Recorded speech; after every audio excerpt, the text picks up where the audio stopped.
Hello everyone, আমি সুচন্দ্রা। আমার নতুন একটা ব্লগে তোমাদের অনেক স্বাগত। পুরো ব্লগটা দেখে আশা করি তোমাদের ভালো লাগবে। একদম পুচকে একটা ব্লগ। দিনটা ছিল নীল ষষ্ঠী। আর চিনি হওয়ার পর থেকে এই দিনটা আমি আর সন্দীপ দুজনেই পালন করি। সকালবেলায় উঠে ফ্রেশ হয়ে এখানে চলে এসেছি সাবু ভেজাতে। তার সাথে সাথে পুজোর জন্য যা যা ফল সবকিছু লাগবে সবকিছু ভালো করে ধুয়ে নিয়েছি।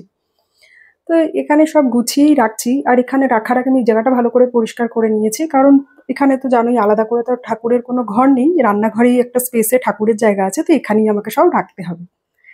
এই সমস্ত করার পরে চিনিকে ব্রেকফাস্ট করিয়ে চিনি একটুখানি লেখালেখি করছে, তার হলে না ও ভুলে যাবে বা অভ্যাসটা একদম চলে যাবে। তাই ডেলি চেষ্টা করি যে আধা ঘন্টা 40 মিনিট ওকে নিয়ে একটু বসতে। তারপর ও একটুখানি ফল খাচ্ছিল, নাশপাতি খাচ্ছিল, ও লিখলো। দেন সন্দীপ ঘরটার মুছে নিয়েছে। চলে এসেছি। আমার ছোট্ট গপুর জন্য নতুন জামা, বড় গপুর জন্য তো নতুন জামা রয়েছেই, পুরী থেকে নিয়ে এসেছি। আর জামাটা কি কিউট না দেখো। তো আমিও স্নান সেরে এসে ঠাকুরের এখানে সমস্ত কিছু গুছিয়ে নিয়েছি। আকন্দ ফুল সন্দীপ নিয়ে এসেছিল, সেটা দিয়ে আমি মালা গেঁথেছি।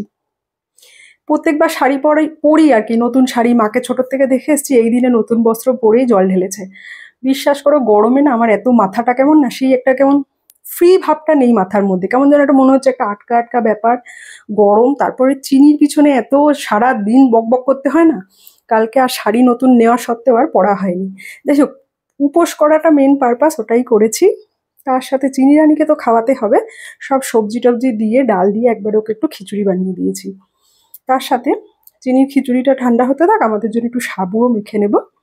তো একটু সন্দেশ, কলা, আম, ড্রাই ফ্রুটস দিয়ে সাবু মেখেছি। একটু লেবু পাতা দিলে খুব ভালো হতো, বাট আমার আশেপাশে কোথাও লেবু পাতা নেই গো।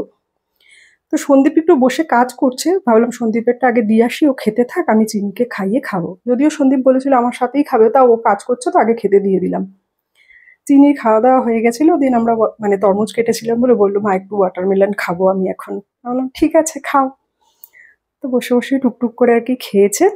আর সত্যি কথা বলতে তরমুজটা এত মিষ্টি ছিল, এত সুন্দর ছিল। এই হচ্ছে আমার সাবু।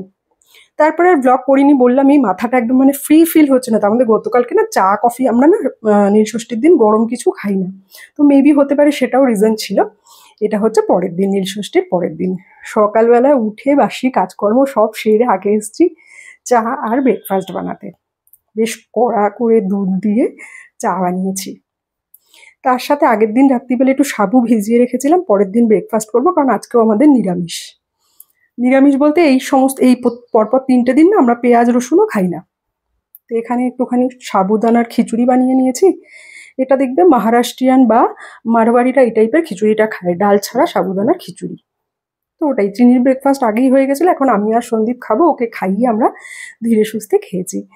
দেন বালেশ্বরীর মেয়ে আমাদের ঘরে মানে স্মাইলি আসে মাঝে মাঝে খেলতে, তো খেলতে এসছে। জেনিকা আর ওকে একটুখানি তরমুজ ছোট করে কেটে দিয়েছি, ওরা খাচ্ছে।